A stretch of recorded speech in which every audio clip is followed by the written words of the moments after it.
एक आदमी जागता है और सफेद चादर पर एक लाल धब्बा देखता है। उसकी जेब खाली है, पीठ और पैरों में दर्द है और सिर चकरा रहा है। 80s का दशक है, एक औरत की इज्जत का सवाल है, इसलिए वो बिना कोई तमाशा किए चुपचाप अपने घर लौट आता है। एक महीने बाद वो औरत उसके दरवाजे पर आ धमकती है। उसका पूरा परिवार गुस्से में आग बबूला होकर उसे कच्चा चबाने के लिए तैयार है। इससे पहले कि लिन पिंगलिन कुछ समझ पाता, साओ सोन का घड़ा जैसा भारी मुक्का उसके चेहरे पर आ गिरता है। लिन पिंगलिन का बैलेंस बिगड़ता है और उसका सिर पत्थर की मेज से जा टकराता है। वो वहीं बेहोश हो जाता है। इसी बीच 30 साल बाद एक छोटे शहर के अस्पताल में बूढ़ा लिन पिंगन ऑक्सीजन ट्यूब के सहारे मौत से लड़ रहा है। सौ शावेन कहती है, लिन पिंगन, उस रात तुम्हारे साथ मैं नहीं थी। वो सौ बंगन थी, वो गूंगी लड़की।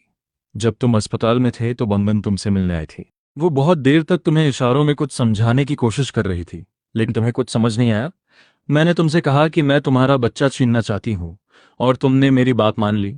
तुमने उसे थप्पड़ मारा और हमेशा के लिए चले जाने को कहा। पैसे की कमी के कारण तुम्हारी जुड़वा बेटियां मर गईं और उसने नदी में कूदकर अपनी जान दे दी।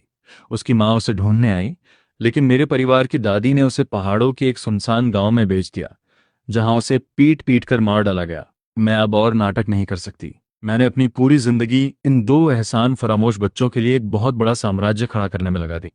लिन पिंगन सोचता है, साओ बांगन की जुड़वा बेटियां थीं और मुझे कुछ पता ही नहीं चला। काश मैंने साइन लैंग्वेज सीखी होती।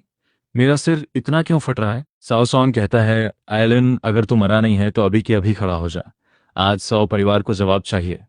लिन पिंगान सोचता है, साओ सॉन, सो शियोन, ये इतने जवान कैसे लग रहे हैं?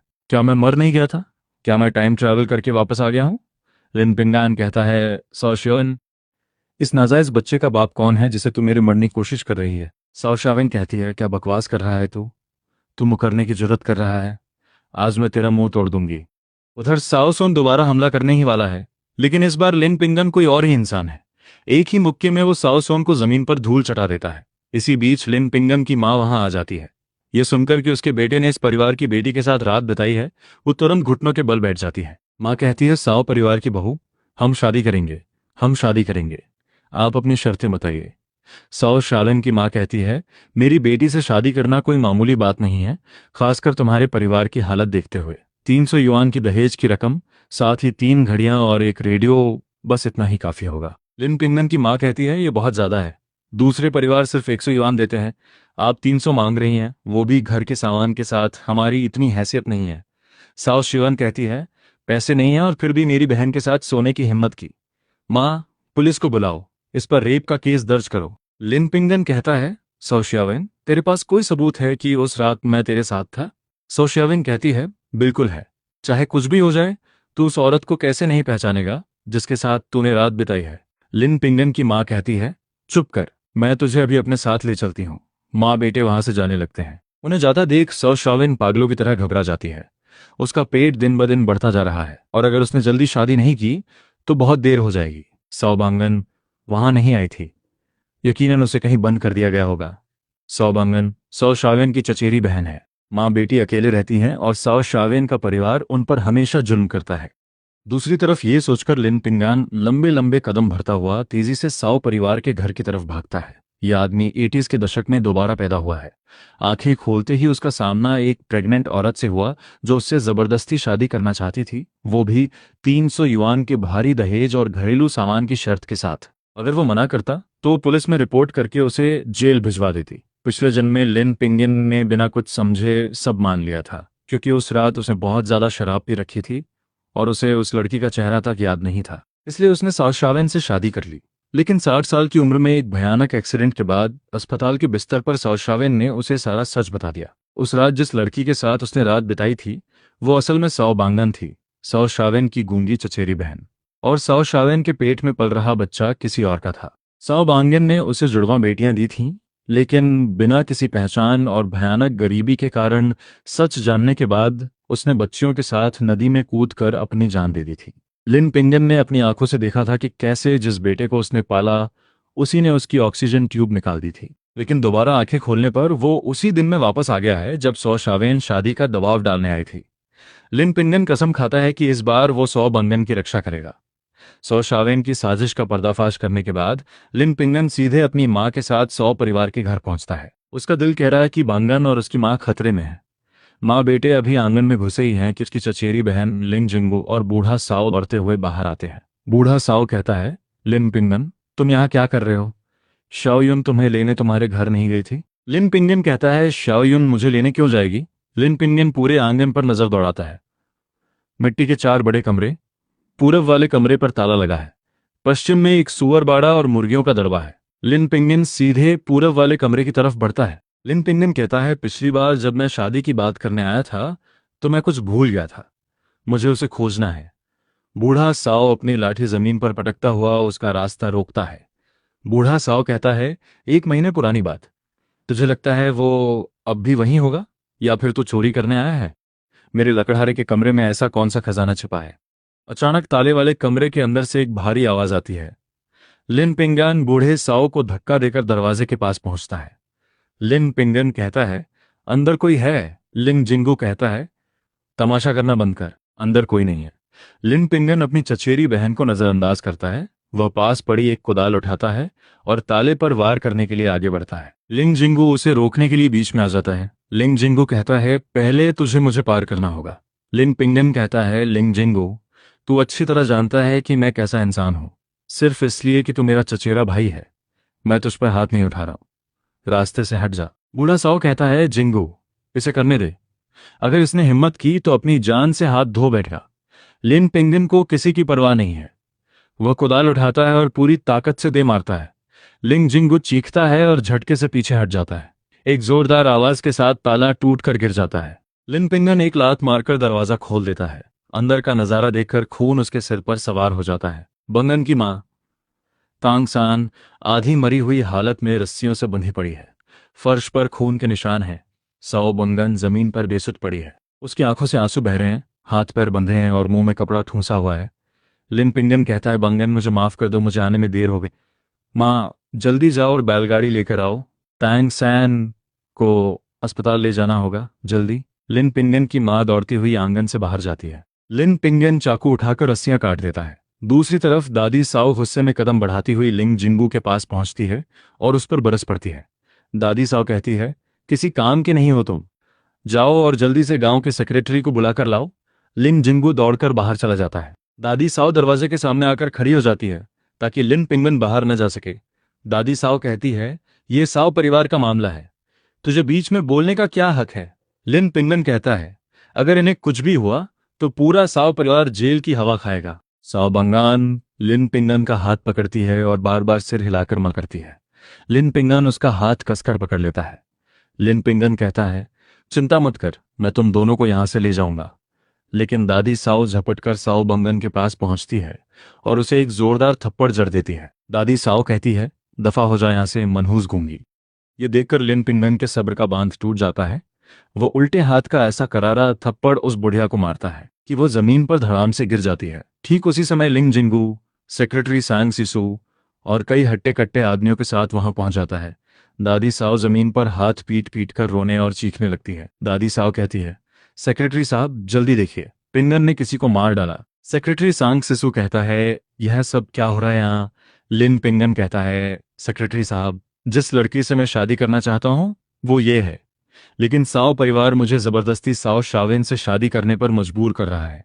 और तो और इन्होंने टांग सान को पीट पीट कर अधमरा कर दिया है। दादी साओ कहती है, झूठ बोल रहा है ये, इसने श्यावन के साथ रात बिताई है और वो इसके बच्चे की मां बनने वाली है। लिन पिंगन कहता है, साओ श्यावन के पेट में पल रहा नाजायज बच्चा मेरा नहीं है। बांगन, उस रात तुम थी ना मेरे साथ? साओ बंगन बड़ी मुश्किल से इशारे करती है, इस डर से कि कोई उसे समझ नहीं पाएगा। वह बार बार सिर हिलाकर हाँ कहती है। लिन पिंगन कहता है, दादी साओ, टैंग सैन के इलाज के लिए 30 युआन निकालो, वरना पुलिस के आने का इंतजार करो। दादी साओ चाहे कितनी भी बड़ी ड्रामेबाज क्यों ना हो, वह सेक्रेटरी सांग सिसु से पंगा लेने की हिम्मत नहीं कर सकती थी।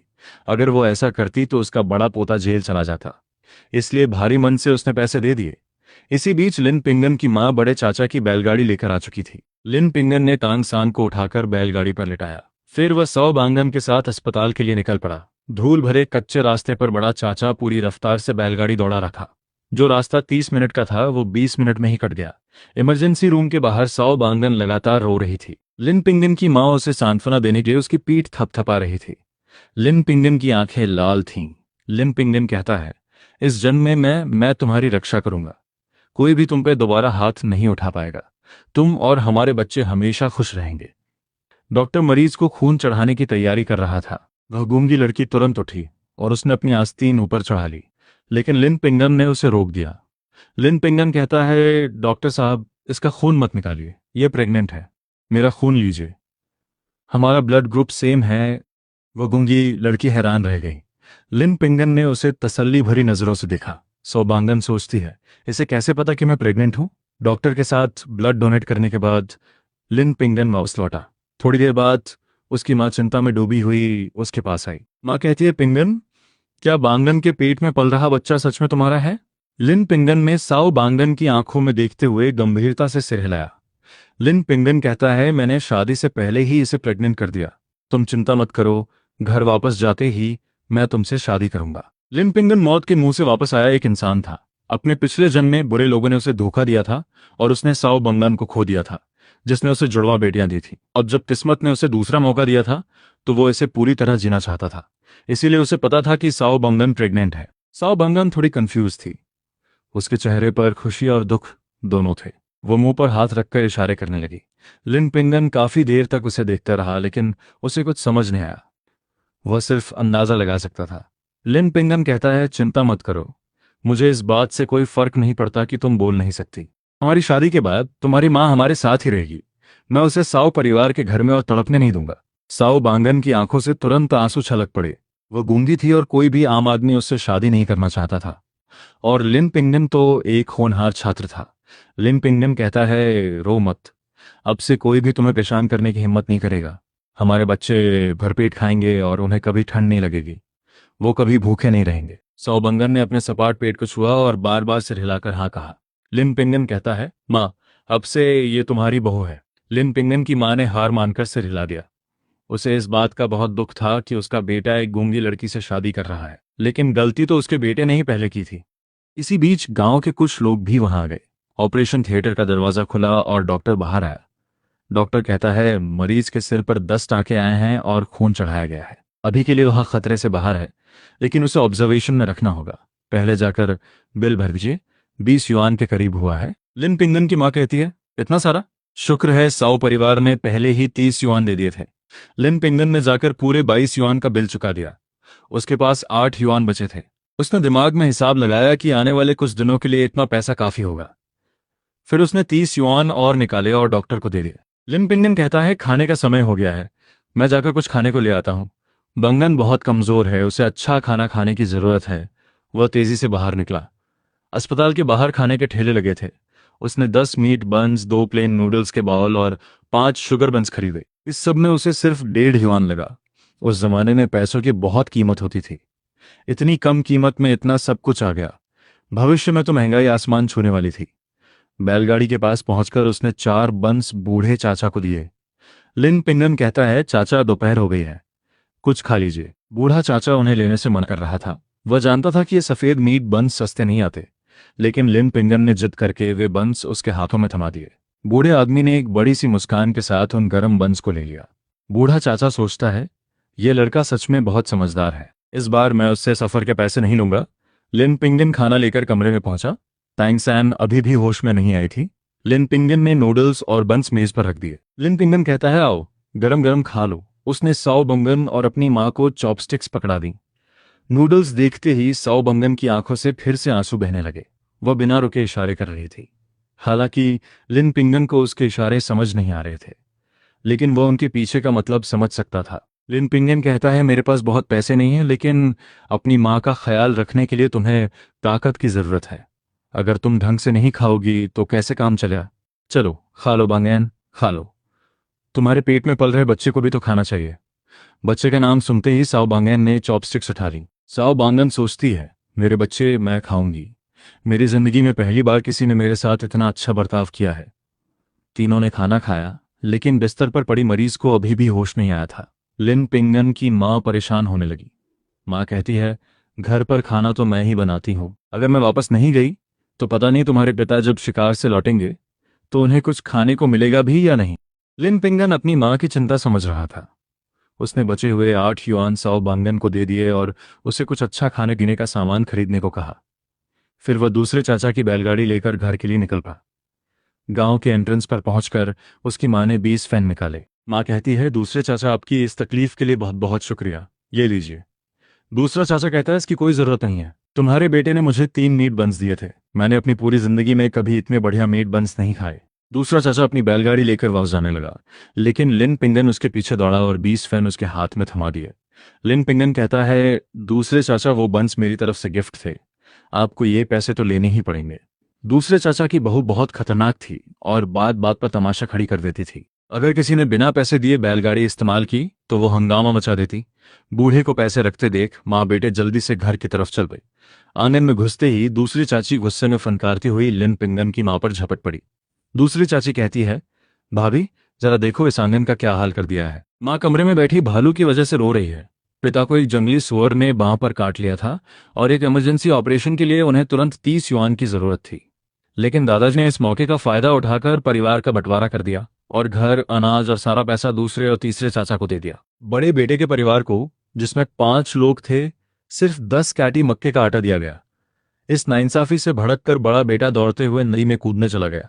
बूढ़ा जांग चिल्लाता है, अरे कोई बचाओ, लिन का दूसरा बेटा नदी में कूद गया है, कोई जल्दी आओ। बूढ़े जांग की चीख सुनकर गांव वाले दौड़कर नदी के किनारे जमा हो गए। कुछ नेक लोग लड़के को बचाने के लिए पानी में छलांग लगाने की तैयारी कर ही रहे थे कि इसी बीच पानी के अंदर लिन पिंगन अपनी सांस रोके नदी के तल पर कुछ ढूंढ रहा था। अचानक शैवाल के बीच कुछ सुनहरा और चमकदार सा दिखाई दिया। लिन पिंगन ने उसे पकड़ा और तुरंत अपनी जेब में रख लिया। जैसे ही वह किनारे की तरफ तैरने लगा, 2 छोटे हाथों ने उसे कसकर पकड़ लिया और ऊपर की तरफ खींचा। लिन पिंगन ने ऊपर देखा, यह उसका 7 साल का छोटा भाई लिन शाह था।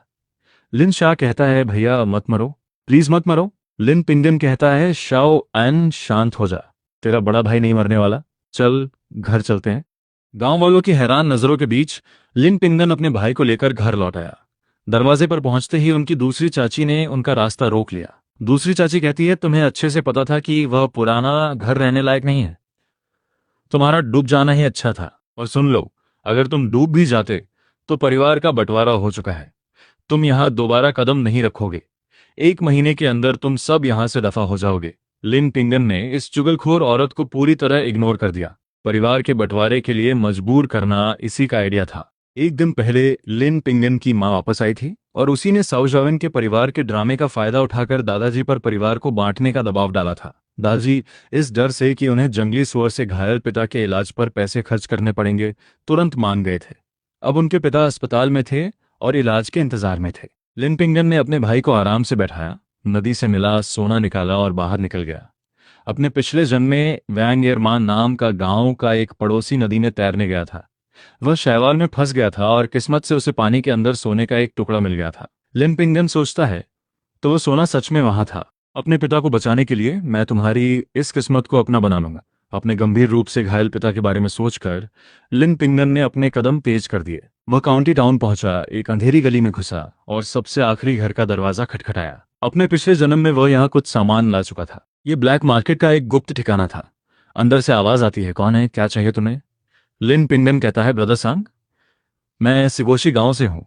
मेरे परिवार के एक आदमी ने मुझे आपके पास भेजा है। मैं चाहता हूं कि आप एक चीज देखकर उसकी कीमत बताएं।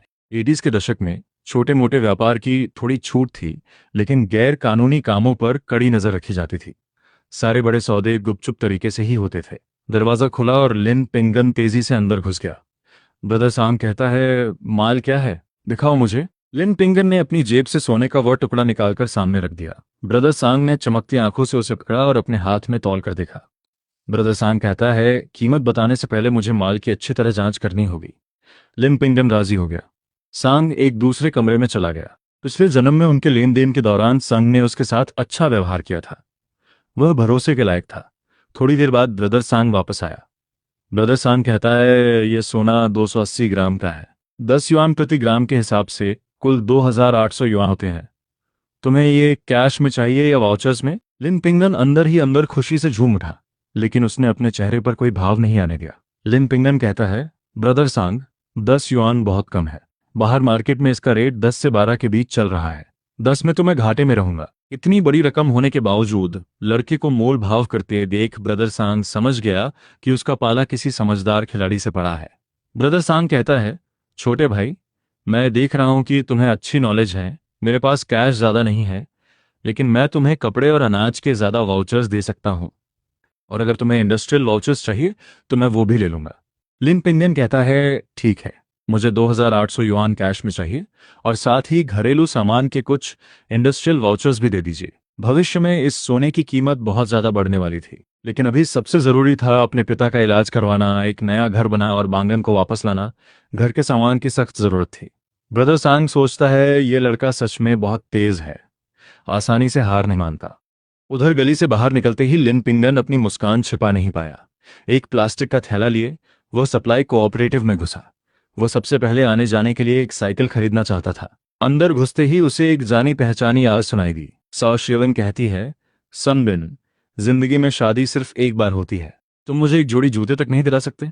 वह चिड़चिड़े स्वर में, लेकिन एक बेचारी सी शक्ल बनाकर बोल रही थी। लिन पिंगन ने उसके बगल में खड़े आदमी को देखा। पिछले जन्म में भी साओ शावन का यही रवैया था।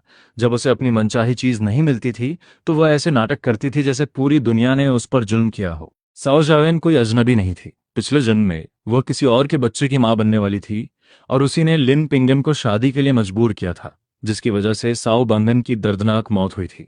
शुक्र है कि दोबारा जन्म लेने के बाद उसने इस नागिन को बेनकाब कर दिया था। लिन पिंगन सोचता है, कल ही तो ये मुझसे शादी करने की जिद कर रही थी, और आज इसने अपना खर्चा उठाने के लिए एक नया बकरा ढूंढ भी लिया। यह आदमी मुझे देखा देखा सा क्यों लग रहा है? क्या यह साओ शावेन का दूर का चचेरा भाई नहीं है?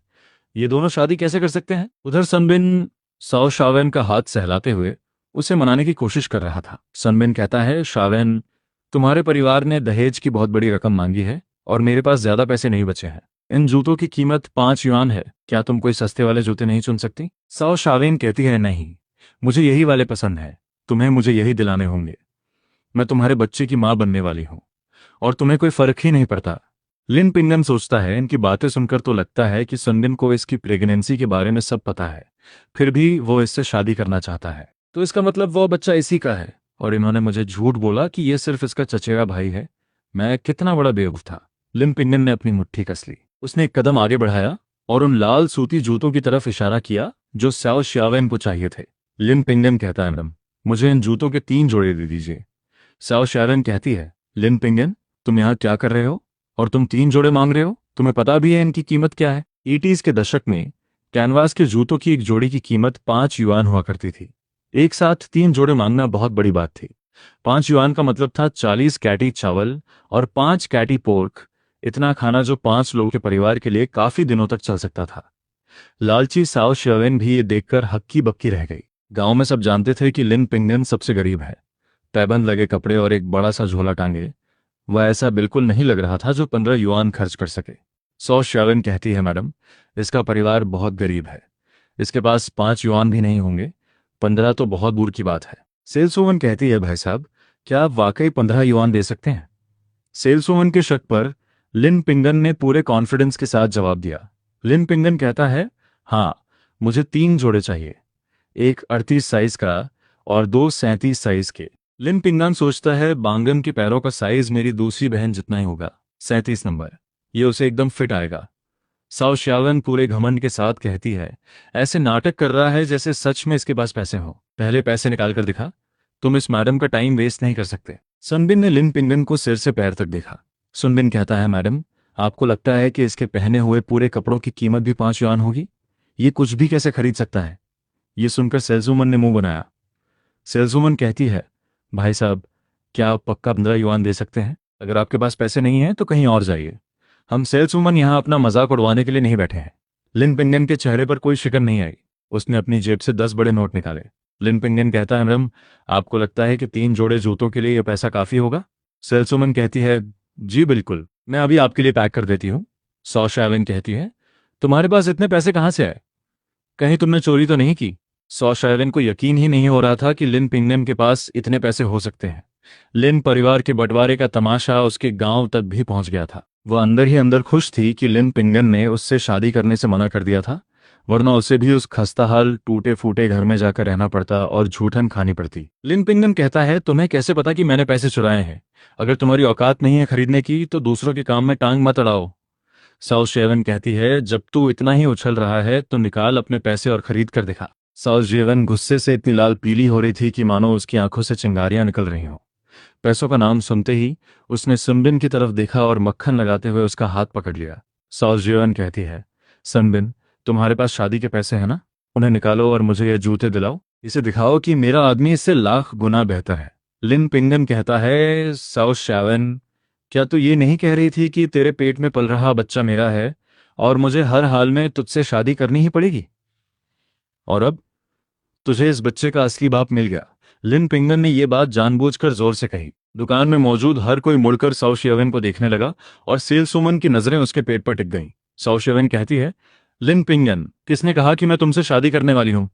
मैं सनबिन से शादी कर रही हूं। बकवास करना बंद करो। लिन पिंगन कहता है, बकवास? तो क्या तेरी माँ और तेरा बड़ा भाई कल मेरे घर आकर शादी का दबाव नहीं डाल रहे थे?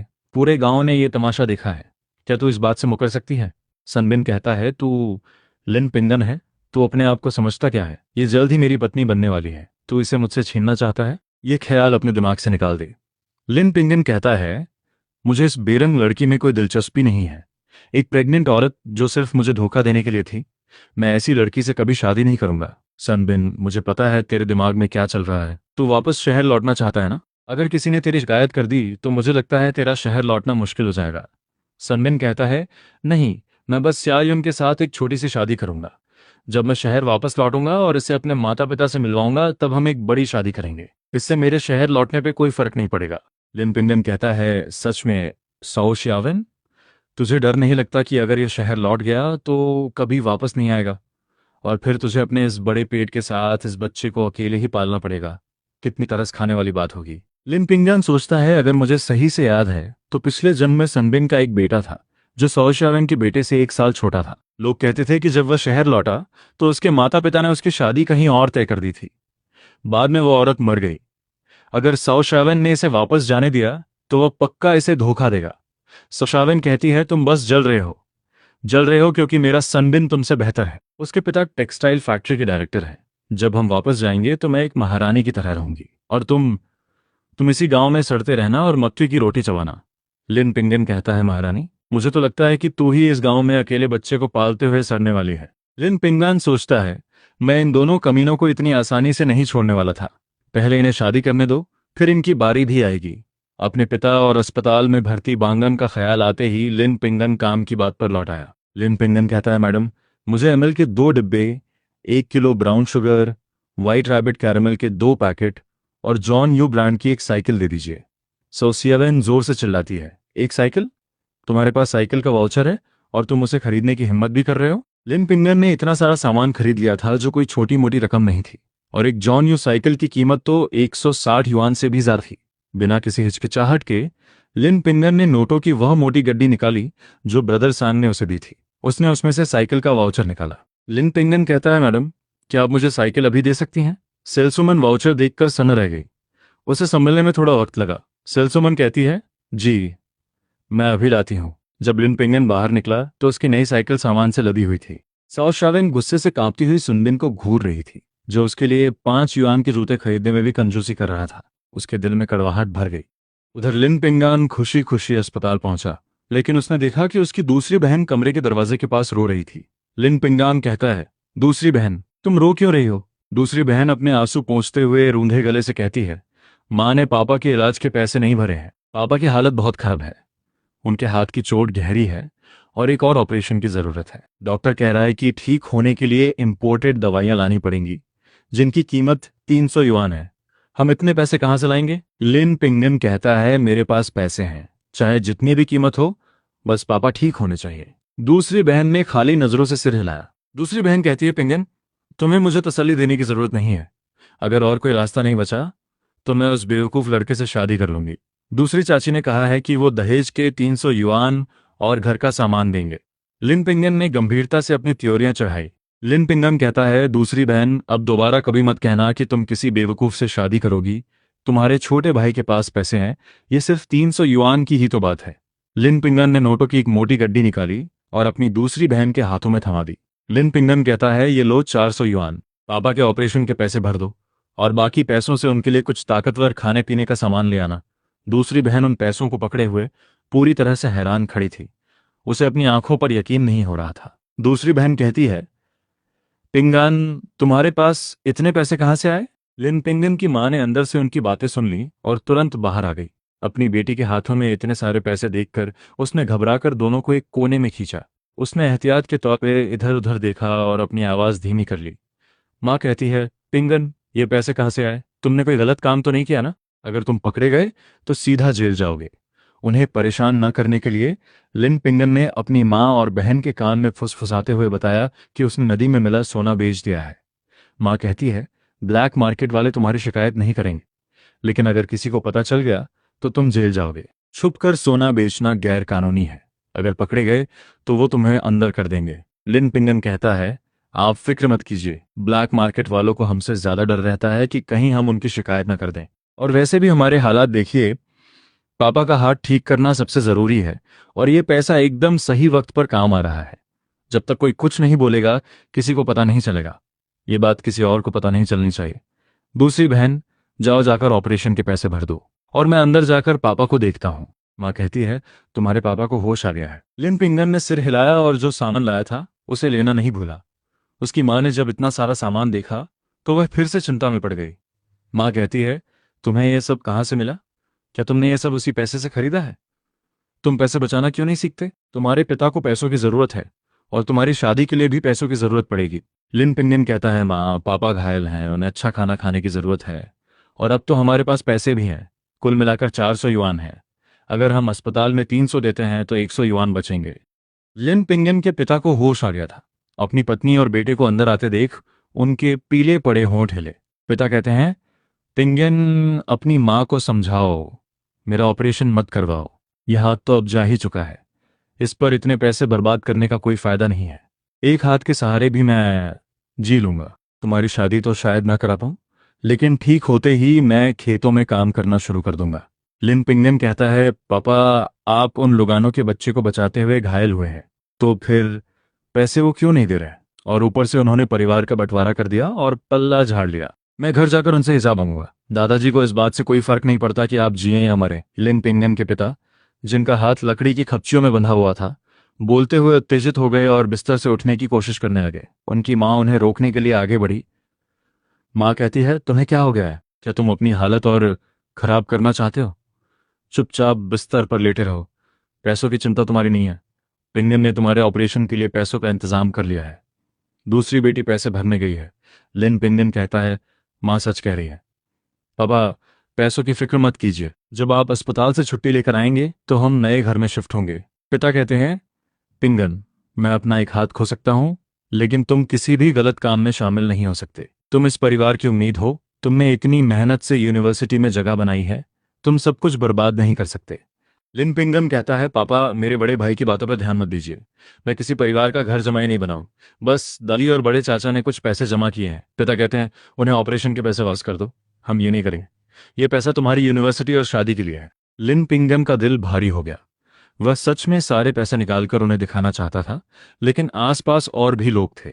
लिन पिंगन कहता है, पापा, अगर आप अपना हाथ ठीक नहीं कराएंगे तो मैं भी यूनिवर्सिटी नहीं जाऊंगा और ना ही शादी करूंगा। जब तक आप पूरी तरह ठीक नहीं हो जाते, एक बेटे के रूप में मैं कभी चैन से जी नहीं पाऊंगा।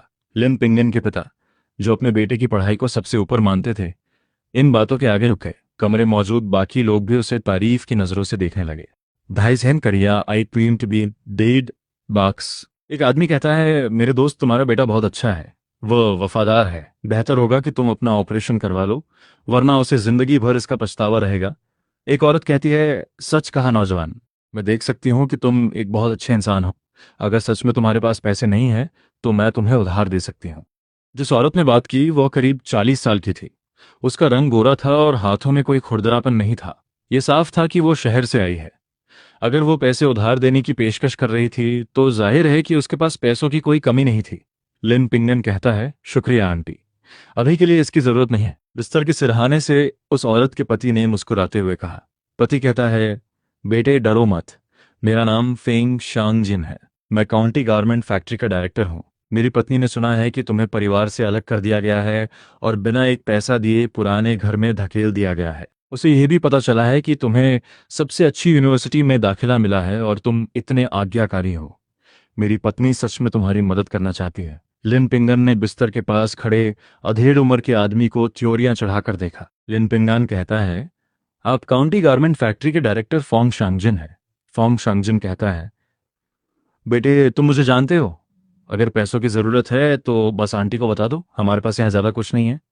लेकिन 300 या 500 युआन कोई बड़ी बात नहीं है। लिन पिंगन कहता है, अंकल फेंग, क्या आपको प्रांतीय राजधानी से कोई ऐसा ऑर्डर नहीं मिला है जहां क्लाइंट ने अपना खुद का फैब्रिक इस्तेमाल करने की शर्त रखी है और आधी रकम पहले ही दे दी है?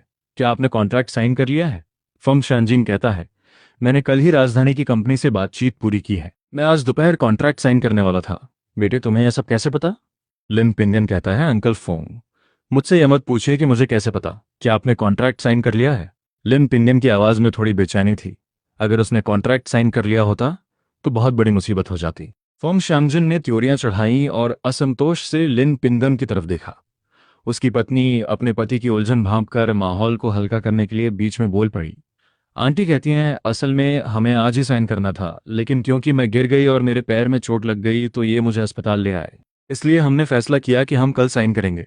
लिन पिंगन कहता है, बहुत बढ़िया, अभी साइन नहीं हुआ है। अंकल फेंग, आप ये कॉन्ट्रैक्ट साइन नहीं कर सकते। राजधानी की कंपनी दिवालिया होने की कगार पर है। आप जो कपड़े बनाएंगे उन्हें खरीदने के लिए उनके पास पैसे ही नहीं होंगे। रिपोर्टों के मुताबिक फेंग लियांगो ने इस ऑर्डर के लिए अपना घर और अपनी कपड़ों की फैक्ट्री गिरवी रख दी थी। लेकिन राजधानी की कंपनी पहले ही दिवालिया होने की कगार पर थी और पैसे चुकाने में असमर्थ थी। उसकी पत्नी इस सदमे को बर्दाश्त नहीं कर पाई और हार्ट अटैक से उसकी मौत हो गई। इसके बाद उसने हर चीज में आग लगा दी। फैक्ट्री दिन रात जलती रही और वह खुद और सारे कपड़े राख के ढेर में बदल गए। फोंग शांगजिन कहता है, यह नामुमकिन है। मेरे छोटे भाई ने इस पार्टनरशिप को पाने के लिए बहुत मेहनत की है। इतनी डराने वाली बातें मत करो। फैक्ट्री के आधे शेयर उसके पास है। अगर वह कंपनी सच में दिवालिया हो गई तो उसे भी इसका नुकसान उठाना पड़ेगा। लिन पिंगन को एक और बात याद आई। फोंग लियांगो को कभी अपना घर और फैक्ट्री गिरवी रखने की नौबत नहीं आती अगर उसका छोटा भाई पार्टनरशिप खत्म करके फैक्ट्री के आधे शेयरों की कीमत ना मांगता। कोई और चारा न होने पर उन्होंने घर गिरवी रख दिया था। फोंग लियांगो की मौत के बाद उसके छोटे भाई ने एक नई गारमेंट फैक्ट्री खोली और एक शानदार जिंदगी जी। लिन पिंगन कहता है, अंकल चाहे आप मुझ पर विश्वास करें या ना करें, लेकिन किसी को भेजकर उस कंपनी की माली हालत का पता करवा लीजिए, तब सब कुछ साफ हो जाएगा, है ना? लिन पिंगन की गंभीरता देखकर फेंग शांगजिन सोच में पड़ गया। आंटी कहती हैं, सुनो, यह नौजवान सही कह रहा है। तुम्हारा छोटा भाई आजकल पार्टनरशिप खत्म करने की बात कर रहा था और अचानक वह ये ऑर्डर लेकर आ गया, किसी को राजधानी भेजकर पता लगाओ। अगर कोई गड़बड़ हुई तो हमारी फैक्ट्री कभी नहीं उठ पाएगी। फैब्रिक की आधी कीमत 15,000 युआन है। ये मेरी जिंदगी भर की गाढ़ी कमाई है। अगर हमने ये गवा दिया तो मैं कभी उबर नहीं पाऊंगी। फोंग शांगजिन कहता है, मैं पहले किसी को राजधानी भेजकर पता करवाता हूँ। अगर तुम्हारी बात सच निकली और तुमने हमारी फैक्ट्री को बचा लिया तो मैं जिंदगी भर तुम्हारा एहसानमंद रहूंगा। लेकिन अगर पता चला कि तुमने मुझे जानबूझकर धोखा दिया है तो मैं तुम्हें कभी पैसे उधार नहीं दूंगा। लिन पिंगन को इस बात से कोई फर्क नहीं पड़ता था। उसने उन्हें नेक इरादे से चेतावनी दी थी। वे उस पर विश्वास करें या ना करें, ये उनकी समस्या थी। जहां तक उधार के पैसों की बात है, उसे अब उनकी जरूरत नहीं थी। अब उसने गौर किया कि फेंग यांग जून की पत्नी उसे देख रही है। आंटी कहती हैं, तुम ये क्या बकवास कर रहे हो? इस लड़के ने तुम्हें नेक इरादे से आगाह किया है। नौजवान, उसकी बात मत सुनो। अगर तुम्हें पैसों की जरूरत हो तो अपनी आंटी को बताना। लिन पिंगन मुस्कुराया और सिर हिलाकर उनकी बातों को टाल दिया। उसने वे जूते निकाले जो उसने खरीदे थे। लिन पिंगन कहता है, माँ, दूसरी बहन, ये तुम्हारे लिए है, पहन कर देखो। माँ कहती है, पिंगन, ये जूते तो बहुत महंगे हैं। एक जोड़ी की कीमत 5 युआन है। मैंने ऐसे जूते सिर्फ अपनी शादी के दिन पहने थे। इतने महंगे जूते, और तुमने 3 जोड़े खरीद लिए। इन्हें वापस कराओ, मेरे और तुम्हारे पास पहले से ही जूते हैं। लिन पिंगन कहता है, माँ, ये जूते सेल में थे, इन्हें वापस नहीं किया जा सकता। तुम्हारे पुराने जूते फट चुके हैं, अब नए जूते पहनने का वक्त आ गया है। लिन पिंगन की माँ ने अपनी बेटी की आंखों में वह ललक देखी। चूंकि उन्हें वापस करने का कोई तरीका नहीं था तो उसने वे जूते लिए और अपनी बेटी को दे दिए। माँ कहती है, तुम ये दोनों जोड़े रख लो और बदल बदल कर पहनना, इन्हें संभाल कर रखना। दूसरी बहन कहती है, मुझे सिर्फ एक ही जोड़ी चाहिए। पागल, मैं तुम्हें 2 दे रही हूं और तुम ले नहीं रही हो। तुम्हें और क्या चाहिए? लिन पिंगन की माँ ने जबरदस्ती जूते अपनी बेटी के हाथों में थमा दिए, ये देखते हुए कि वे एक दूसरे को जूते पकड़ा रहे थे। लिन पिंगन परेशान हो गया ये देखकर कि उसकी माँ अभी भी हिचकिचा रही थी। उसने बीच में दखल दिया। लिन पिंगन कहता है, माँ, अगर तुम मेरे वाले जूते दूसरी बहन को दे दोगी तो वो उसे फिट नहीं आएंगे। उसके जूतों का साइज 38 है। दूसरी बहन कहती है, हाँ बिल्कुल, मेरा साइज तो 37 है। माँ कहती है, लेकिन दूसरी बहन कहती है, माँ, तुम्हारे बेटे ने तुम्हारे लिए खरीदे हैं। ये उसका प्यार जताने का तरीका है। आखिरकार लिन पिंगन की माँ मान गई। लिन पिंगन ने अपनी जेब से ब्राउन शुगर, माल्ट एक्सट्रैक्ट, डिब्बाबंद खाना और जो कुछ भी खरीदा था उसे निकालकर मेज पर रख दिया। लिन पिंगन कहता है, पापा, बड़े भाई, आप घायल हैं, अच्छे से खाइए, बिल्कुल संकोच मत कीजिए। एक बार आप ठीक हो जाएं तो हम सब मिलकर पैसे कमाएंगे। दूसरी बहन ने देखा कि बैग में लाल सूती जूतों की एक और जोड़ी थी। दूसरी बहन कहती है, पिंगन, तुम जरा भी वक्त बर्बाद नहीं कर रहे हो, अभी से अपनी होने वाली पनी के बारे में सोच रहे हो। जाओ जल्दी से उसे देकर आओ। बंगन गूंगी जरूर है, लेकिन वो एक बहुत अच्छी लड़की है। वो साओ शावन से लाख गुना बेहतर है। लिन पिंगन कहता है, ठीक है, मैं पहले उसे दे आता हूँ, मैं अभी वापस आया। वो पहली मंजिल पर गया और कमरे का दरवाजा धकेला। बंगन की काली और चमकदार आंखें उस पर टिक गईं। बिस्तर पर तांग सैन को होश में देखकर वो उनका हालचाल पूछने आगे बढ़ा। लिन पिंगन कहता है, आंटी, आप अब कैसा महसूस कर रही हैं? तांग सैन कहती है, पिंगन, तुम आ गए, मेरी बेटी से जल्द शादी कर लो। उसकी दादी उसकी शादी किसी बेवकूफ़ से कराना चाहती है। लिन पिंगन कहता है, आंटी, आप चिंता मत कीजिए, मैं बांगन के साथ अपनी शादी की बात करने ही आया हूँ। मैंने बांगन को जो दुख पहुंचाया है उसके लिए मैं माफ़ी मांगता हूँ। मैं पूरे धूमधाम से उससे शादी करूंगा। तांग सैन कहती है, मेरी बेटी भले ही बोल नहीं सकती, लेकिन वो कोई बुरी इंसान नहीं है। उसे खेतों में काम करना आता है, सिलाई करनी आती है, वह सब कुछ जानती है। मुझे पता है कि तुम पढ़े लिखे हो, उससे शादी करने से तुम्हारा रुतबा कम होगा। हम दहेज में कुछ नहीं मानते, हम बस इतना चाहते हैं कि तुम उसके साथ अच्छा बर्ताव करो। साओ बांगन पास ही रोते हुए इशारे कर रही थी, लेकिन लिन पिंगन को कुछ समझ नहीं आ रहा था। लिन पिंगन कहता है, आंटी, मैं ऐसा नहीं होने दूंगा। बंगन से शादी करना मेरी खुशकिस्मती है। दहेज 300 युआन होगा और साथ में घर का सामान भी दिया जाएगा। जो दूसरों को मिलता है बंगन को उससे कम कुछ नहीं मिलेगा। टैंग सैन कहती है, क्या 300? हमने इतने बड़े दहेज की मांग नहीं की। और फिर अगर तुम इतना सब दोगे भी तो बांगन उसे अपने साथ नहीं ले जा पाएगी। उसकी दरी सब कुछ अपने पास रख लेगी। उसके बाद तुम लोग गुजारा कैसे करोगे? लिन पिंगन कहता है, आंटी, आप चिंता मत कीजिए, वो दहेज मैं आपको दूंगा, साओ परिवार को नहीं। इस दहेज से उनका क्या लेना देना? जब हमारी शादी हो जाएगी तो आप हमारे साथ आकर रहेंगी। आपके पति बहुत पहले गुजर गए, अब से हम आपकी देखभाल करेंगे। तांग सैन कहती है, पिंगन, तुम्हारी नीयत साफ है, लेकिन मुझे पता है कि तुम्हारे परिवार की भी मुश्किलें हैं। बेहतर होगा कि मैं तुम पर बोझ न बनूं। मैं एक अकेली बूढ़ी औरत हूं, मैं कहीं भी रह सकती हूँ जब तक तुम दो खुश हो, मुझे और कुछ नहीं चाहिए। लिन पिंगन टैंग सैन की चिंताओं को समझ रहा था। लिन पिंगन कहता है, आंटी, हमारे परिवार का दादाजी से बंटवारा हो चुका है। जब हम अपना नया घर बनाएंगे तो वहां बहुत जगह होगी, आप अपनी पसंद का कमरा चुन सकती हैं। आंटी, मेरे पास पैसे हैं, मैं 300 युआन और घर का सामान सब ले आऊंगा। जैसे ही मैं अस्पताल से बाहर आऊंगा मैं उसका हाथ मांगने आऊंगा। टैंग सैन कहती है, तुम्हें इतना सब लाने की जरूरत नहीं है, बस तुम्हारा आना ही काफी होगा। अगर तुम इतना सामान लाओगे तो सब कुछ वापस नहीं ले जा पाओगे, बेवकूफ। जाते समय लिन पिंगन ने अपनी जेब से ब्राउन शुगर और डिब्बाबंद खाना निकाला और मेज पर रखना शुरू कर दिया, इस डर से कि कहीं तांग सन उसे ये सब वापस ले जाने के लिए न कह दे। सामान रखते ही वह तेजी से बाहर निकल गया। साओ बांगन उसे अलविदा कहने के लिए दौड़ी। जब उसने दरवाजा खोला तो लिन पिंगन वहीं खड़ा था। उसके हाथ में लाल जूतों की एक जोड़ी थी। लिन पिंगन कहता है, बांगन, ये जूते तुम्हारे लिए हैं, देखो तुम्हें फिट आते हैं या नहीं। साओ बांगन मना करना चाहती थी, लेकिन लिन पिंगन ने कहा कि वे सेल में थे और वापस नहीं हो सकते। शर्माते हुए चेहरे के साथ साओ बांगन ने जूते ले लिए। लिन पिंगन ने अपनी जेब से 10 बड़े नोट निकाले और उसके हाथ में रख दिए। लिन पिंगन कहता है, मैं कल आऊंगा, अपने आप को किसी चीज की कमी मत होने देना।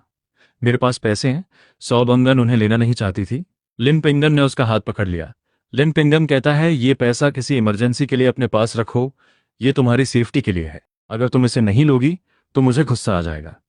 वह घबरा गई और उसने सिर हिलाकर हाँ भर दी। लिन पिंगन सोचता है, मेरी होने वाली पत्नी सच में कितनी प्यारी है। सीढ़ियों से नीचे उतरते हुए और बगल वाले कमरे से गुजरते हुए लिन पिंगन संभला और अंदर गया। लिन पिंगन कहता है, माँ, रात होने वाली है, आज रात मैं पापा और बड़े भाई के पास रुकता हूँ, तुम और दूसरी बहन घर जाओ। माँ कहती है, तुम और तुम्हारी दूसरी बहन घर जाओ, मैं रुकूंगी। तुम्हारे पापा इस हालत में हैं, मुझे चैन नहीं मिलेगा। दूसरी बहन, घर जाओ और अपने छोटे भाई का अच्छे से ख्याल रखना। दूसरी बहन कहती है, माँ तुम फिक्र मत करो पिंगान, चलो जल्दी घर चलते हैं। दूसरी बहन लिन पिंगन को दरवाजे की तरफ खींचने लगी। बाहर पहुंचकर लिन पिंगन एक चमचमाती नई साइकिल लेकर आया। लिन पिंगन कहता है, बैठो मैं तुम्हें घर छोड़ता हूँ। दूसरी बहन कहती है, पिंगान ये साइकिल कहाँ से आई? जिसकी भी है उसे फौरन वापस कराओ। लिन पिंगन कहता है, दूसरी बहन ये मैंने खरीदी है। बैठो शाओ आन, घर पर हमारा इंतजार कर रहा होगा। ये कोई मजाक नहीं था। ये देखकर दूसरी बहन साइकिल पर बैठ गई। खाने के एक ठेले के पास से गुजरते हुए लिन पिंगन ने 10 मीट बंस खरीदे। वैसे आमतौर पर ऐसे 3 बड़े बंस उसका पेट भरने के लिए काफी होते थे। लिन पिंगन कहता है, घर देर से पहुंचने का मतलब है कि खाना नहीं बनाना पड़ेगा। दूसरी बहन कहती है, पिंगन क्या हम सच में मीट बंस खा सकते हैं? लिन पिंगन कहता है, दूसरी बहन अब से हम रोज ऐसा ही खाना खाएंगे जब तक तुम मीट बंस खा खा कर बोर नहीं हो जाती। दूसरी बहन कहती है, मुझसे मजाक मत करो, तुम्हें हमारी हालत पता है। अच्छा होगा अगर तुम थोड़े पैसे बचा कर रखो। जब वे दोनों साइकिल से घर पहुंचे तो वहां का नजारा देखकर लिन पिंगन गुस्से से फट पड़ा। आंगन में लिन श्या दर्द से चीख रहा था और दूसरी चाची उसके कान मरोड़ते हुए उसे गालियां दे रही थी। दूसरी चाची कहती है, कमीने, मैंने तुझे मुर्गियों को खिलाने के लिए केंचुए लाने को कहा था और तू सिर्फ इतने से लेकर आया और ऊपर से जुबान लड़ाता है। परिवार के बंटवारे का मतलब ये नहीं है कि अब तुझे काम नहीं करना पड़ेगा। ये मेरा घर है, अगर तू यहाँ रहता है तो तुझे काम करना पड़ेगा, परजीवी कहिए। इस दौरान दादाजी और दूसरा चाचा आराम से मेज पर खाना खा रहे थे, बिना एक बार भी नजरें उठाए। लिन पिंगन दौड़ता हुआ अपनी साइकिल से उतरा और उसने दूसरी चाची को जोर से धक्का दिया। लिन पिंगन कहता है, यहाँ परजीवी कौन है? तुम लोग आराम से खाना खा रहे हो और मेरे भाई को पीट रहे हो। हमारा पहले ही बंटवारा हो चुका है, हर कोई अपना अपना काम करता है। लिन स्या जो केचुए ढूंढता है वो हमारी मुर्गियों के लिए भी काफी नहीं होते। मेरा परिवार तुम्हारा नौकर नहीं है। दूसरी चाची जोर का धक्का लगने से जमीन पर गिर पड़ी। वो गुस्से भरी आंखों से लिन पिंगन को घूरने लगी। आंगन में लिन के दादाजी ने अपनी चॉपस्टिक्स मेज पर जोर से पटकी। दादाजी कहते हैं, तो ये क्या कर रहा है? आज जो हुआ, क्या तुझे उस बात पर जरा भी शर्म नहीं है? लिन परिवार ने ऐसे लड़के को पाला है? बूढ़ा लिन गुस्से से हाँफ रहा था। दादाजी कहते हैं, दूसरे चाचा। लिन के दूसरे चाचा ने अपने भतीजे को गुस्से से देखा। लिन पिंगन ने उन्हें तिरछी नजर से देखा और सख्ती से कहा। लिन पिंगन कहता है, दादाजी, अगर आप चाहते हैं कि मैं आपकी इज्जत करूं तो पहले आपको बड़ों जैसा बर्ताव करना होगा।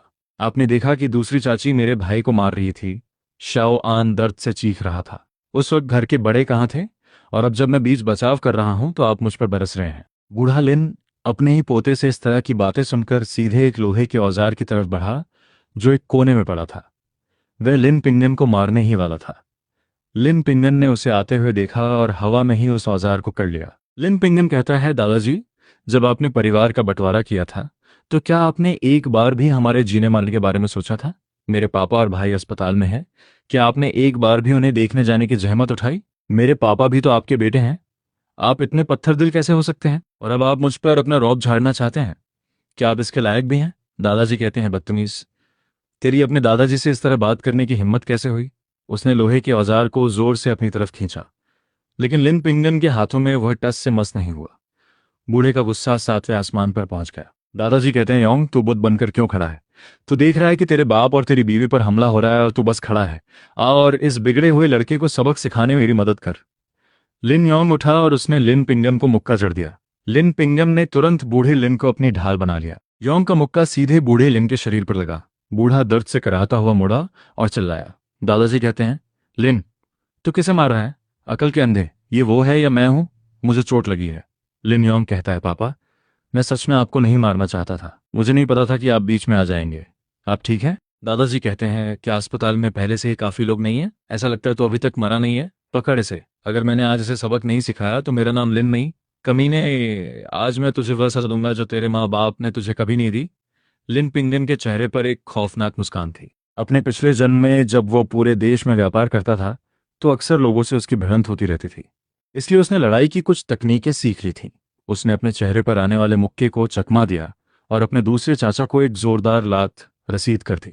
लिन योंग को संभलने का मौका ही नहीं मिला और वह औंधे मुंह गिर पड़ा। दादाजी कहते हैं, तेरी हिम्मत कैसे हुई अपने दूसरे चाचा को मारने की? लिन योंग उठा और लिन पिंगन पर झपटा। लिन पिंगन ने पलटवार किया और कुछ ही मुक्कों और लातों में उसे जमीन पर सुला दिया। लिन पिंगन कहता है, दूसरे चाचा, हमारे परिवारों का बंटवारा हो चुका है। आप ही थे जिन्होंने हमारे काम में टांग अड़ाई। अगर ऐसा दोबारा हुआ तो मैं आप लोग से हमेशा के लिए रिश्ता तोड़ लूंगा।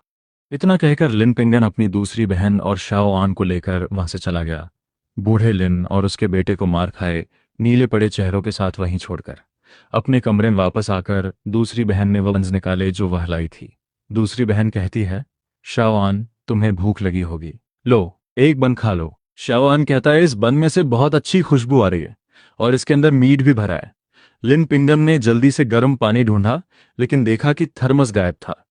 शवान ने धीमी आवाज में अपनी गलती मानी, दूसरे भैया, ये मेरी गलती है, मुझे बाहर नहीं जाना चाहिए था, मैंने थर्मस खो दिया। लिन पिंगन कहता है, कोई बात नहीं, अगर वो खो गया है तो हम नया खरीद लेंगे, मेरे पास पैसे हैं, आराम से अपना बन खाओ। दूसरी बहन कहती है, ये जरूर दूसरी चाची का काम होगा, उसी ने लिया होगा, मैं जाकर उससे मांगती हूँ। लिन पिंगन कहता है, अगर तुम जाओगी भी तो वो अब तक उसे छुपा चुकी होगी, मैं कल नया ले आऊंगा। तीनों ने अपना खाना खत्म किया।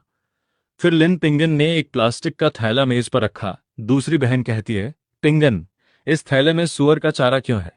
लिन पिंगन कहता है, चाहे कुछ भी हो जाए, शोर मत मचाना, अपने मुंह पर हाथ रख लो, एक आवाज भी नहीं आनी चाहिए।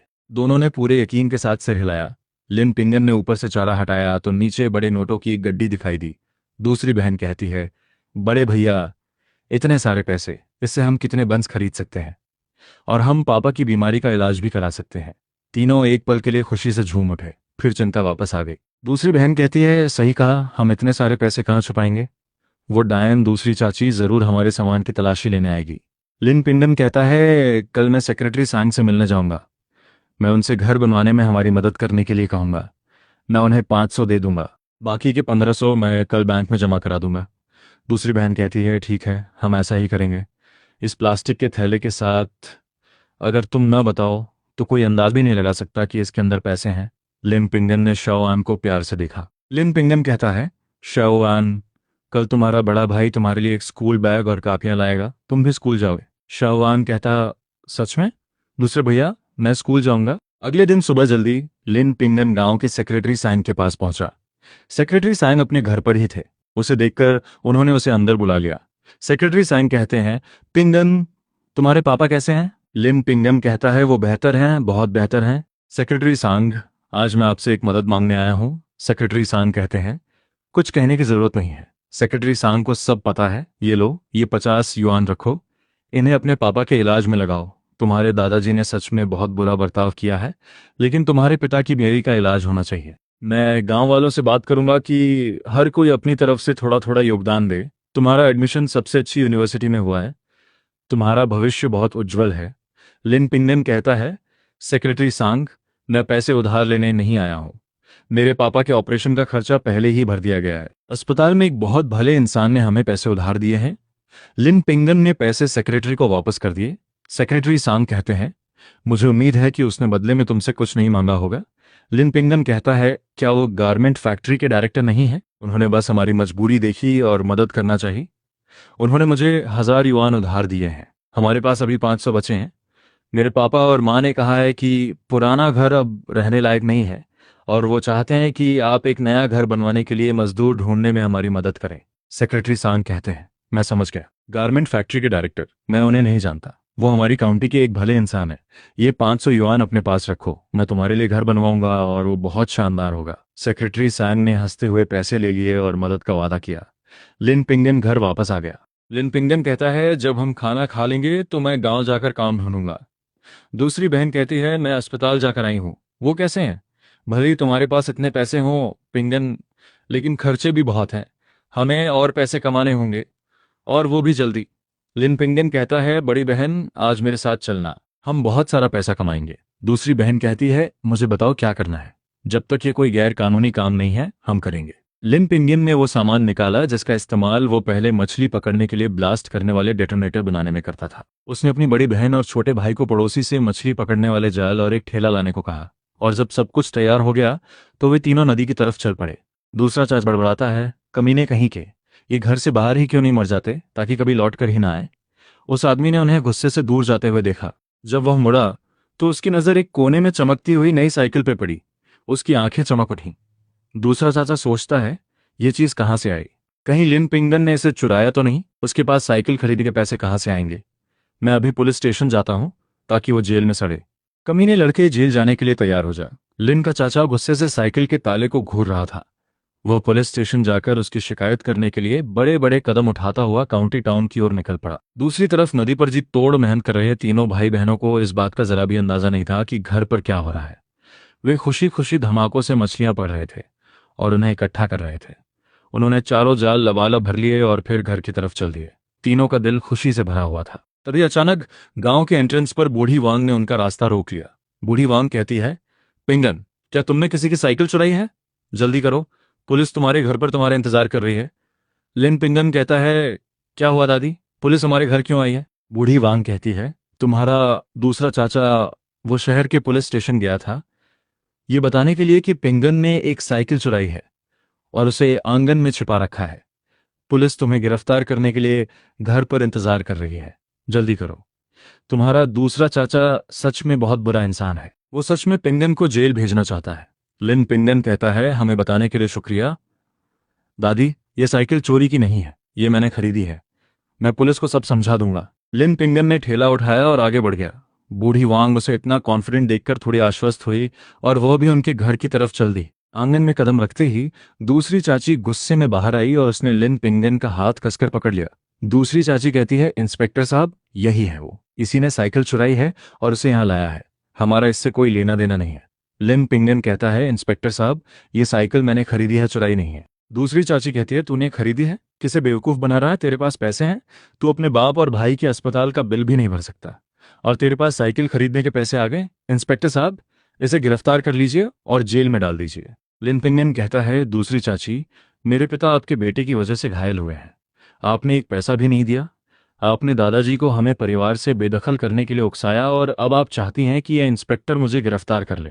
आखिर आप चाहती क्या है? दूसरी चाची को कुछ अनहोनी की आशंका हुई, लेकिन पुलिस वहां मौजूद थी। साइकिल चोरी की हो या ना हो, इस लड़के को कबूल करना ही होगा। इंस्पेक्टर कहता है, अगर तुम कहते हो कि यह साइकिल चोरी की नहीं है तो इसकी रसीद कहाँ है? लिन पिंगन कहता है, मेरे पास रसीद है, मैंने कल ही इसे स्टोर से खरीदा है। लिन पिंगन ने अपनी पैंट की जेब में हाथ डाला। उसे याद था कि उसने रसीद वहीं रखी थी, लेकिन उसने बहुत ढूंढा, वहां से सिर्फ कुछ युआन ही निकले। उसने अपनी दूसरी जेबें भी चेक की, वहां भी कुछ नहीं था। लिन पिंगन कहता है, माफ कीजिए इंस्पेक्टर साहब, शायद जब मैंने कुछ और निकाला था तब वह गिर गई होगी, लेकिन मैंने सच में यह साइकिल खरीदी है। लिनसिया कहता है, इंस्पेक्टर अंकल, मैं बड़े भैया झूठ नहीं बोल रहे, साइकिल चोरी की नहीं है, मेरे दूसरे भैया ने उसे नहीं चुराया। इंस्पेक्टर कहता है, अंप, तुम कहते हो कि ये चोरी की नहीं है, लेकिन तुम्हारे पास कोई रसीद भी नहीं है। बिना रसीद के ये चोरी ही है और तुम अभी भी बहस कर रहे हो, इसे ले चलो। दूसरी बहन कहती है, आप पिंगान को नहीं ले जा सकते, हमारे पास पैसे हैं। लिन पिंगान ने अपनी बहन को रोक दिया। लिन पिंगम कहता है, मुझे पता है कि मेरी दूसरी चाची हमें चैन से जीने नहीं देगी। मेरे पिता और बड़े भाई अस्पताल में हैं, यहाँ तक कि एक अजनबी को भी हम पर तरस आ गया और उसने हमें पैसे उधार दिए, और ये जो हमारे अपने खून हैं मुझे जेल भेजना चाहते हैं। सोने की बिक्री की रसीद के बारे में वह नहीं बता सकता था। उस जमाने में सोने को ना तो खरीदा जा सकता था और ना ही बेचा। अगर वह ये बात बताता तो सच में गिरफ्तार हो जाता। कोऑपरेटिव का वाउचर खो चुका था। लिन पिंगन कहता है, लेकिन पड़ोसी गांव के साओ श्यावेन और सुनबिन ने मुझे साइकिल खरीदते हुए देखा था, वो गवाही दे सकते हैं। इंस्पेक्टर लिन पिंगन को घूर रहा था, ये परखने की कोशिश करते हुए कि क्या वह सच बोल रहा है। ये जानकर कि वहां गवाह मौजूद थे, वह उसे पड़ोसी गांव ले जाने के लिए तैयार हो गया। ठीक उसी वक्त साओ श्यावेन के घर के आंगन में काफी गहमा गहमी थी। ये वह दिन था जब सुनबिन सगाई के तोहफे लेकर आने वाला था। साओ श्यावेन के पिता साओ लाओ पुलिस वालों को अपनी वर्दी में आते देख घबरा गए और दौड़कर उनका स्वागत करने लगे। उनका चेहरा पीला पड़ गया था। साओ लाओ कहते हैं, इंस्पेक्टर साहब, क्या मेरे परिवार के किसी सदस्य ने कुछ गलत किया है जो आप लोग यहाँ तक आए हैं? इंस्पेक्टर कहता है, घबराइए मत, हम साओ श्यावेन और सनबिन से मिलने आए हैं। हम जानना चाहते हैं कि क्या कल उन दोनों ने लिन पिंगन को कोऑपरेटिव में साइकिल खरीदते हुए देखा था? साओ श्यावेन कहती है, इंस्पेक्टर साहब, ये सच है, हम कोऑपरेटिव में थे और हमने लिन पिंगन को साइकिल खरीदते हुए देखा था। हमारा इससे क्या लेना देना है? सनबिन कहता है, हाँ, इससे हमारा क्या वास्ता? दूसरी चाची कहती है, उसने जो साइकिल खरीदी उसका उसके पास कोई वाउचर नहीं था, ये हो ही नहीं सकता। उसके पास इतने पैसे कहाँ से आएंगे? एक साइकिल की कीमत 160 युआन से ज्यादा है। उसके पास इतने पैसे कैसे हो सकते हैं? तुम दोनों झूठ बोल रहे हो। मुझे पता है कि तुम लिन पिंगन से शादी करना चाहती हो और तुम उसे बचाने के लिए इस तरह झूठ नहीं बोल सकती। लिन पिंगन से शादी की बात सुनकर वो और भी घबरा गई। साओ शाओलिन कहती है, किसने कहा कि मैं उससे शादी करना चाहती हूँ? मैं सुनबिन से शादी करने वाली हूँ। तो मुझ पर झूठा इल्जाम लगाना बंद करो। इंस्पेक्टर को इस बात की कोई उम्मीद नहीं थी कि वो इतने सारे पारिवारिक मामलों में उलझ जाएगा, लेकिन उसे वो जानकारी मिल गई थी जो वो चाहता था, इसलिए उसने इस बहस को खत्म करने के लिए बीच बचाव किया। इंस्पेक्टर कहता है, बस बहुत हो गया, मामला साफ है। लिन बिंगन ने साइकिल नहीं चलाई है, कोई अपराध नहीं हुआ है। अगर कोई और बात नहीं है तो हम चलते हैं। पुलिस को वापस जाते देख दूसरी चाची घबरा गई। दूसरी चाची कहती है, इंस्पेक्टर साहब, मुझे लगता है लिन पिंगन का पैसा भी चोरी का है। मैं उस पर चोरी का इल्जाम लगाना चाहती हूँ। ठीक उसी वक्त गांव के सेक्रेटरी सैंग पसीने से लथपथ दौड़ते हुए वहां पहुंचे। शुरू करने से पहले आज का पहला टारगेट सेट करते हैं। इस वीडियो पर 2K लाइक्स का एम। अगर आपको ये जर्नी पसंद आ रही है, अगर हर एपिसोड आपको फील होता है, तो लाइक बटन दबाओ और 2K का टारगेट मिलकर कंप्लीट करते हैं। आपका एक लाइक सिर्फ बटन नहीं, ये प्रूफ है कि आप इस स्टोरी का पार्ट हो। चैनल को सब्सक्राइब करके बेल ऑन कर दो ताकि हर नया एपिसोड, हर नया ट्विस्ट सबसे पहले आप तक आए। और हाँ, आज का सबसे इंपॉर्टेंट मिशन, हर इंसान एक वीडियो को 3 टाइम्स हाइप कर सकता है, तो अभी के अभी 3/3 हाइप पॉइंट्स कंप्लीट करो। ये सिर्फ नंबर्स नहीं हैं, ये डिसाइड करेगा कि नेक्स्ट एपिसोड फुल पावर के साथ आएगा या नहीं। इतनी मेहनत और टाइम लगता है हर एपिसोड में। अगर सपोर्ट स्ट्रांग रहा तो सीरीज और भी इंटेंस होगी, लेकिन अगर रिस्पॉन्स वीक रहा तो शायद ये जर्नी यहीं रुक सकती है, या फिर आगे सिर्फ मेंबर्स के लिए कंटिन्यू होगी। डिसीजन आपके हाथ में है। 2K लाइक सेम कंप्लीट करो, 3/3 हाइप फिनिश करो, लाइक और सब्सक्राइब करो और कमेंट में लिखो मिशन कंप्लीट। ये सिर्फ चैनल नहीं, हमारी कम्युनिटी का पावर मोमेंट है।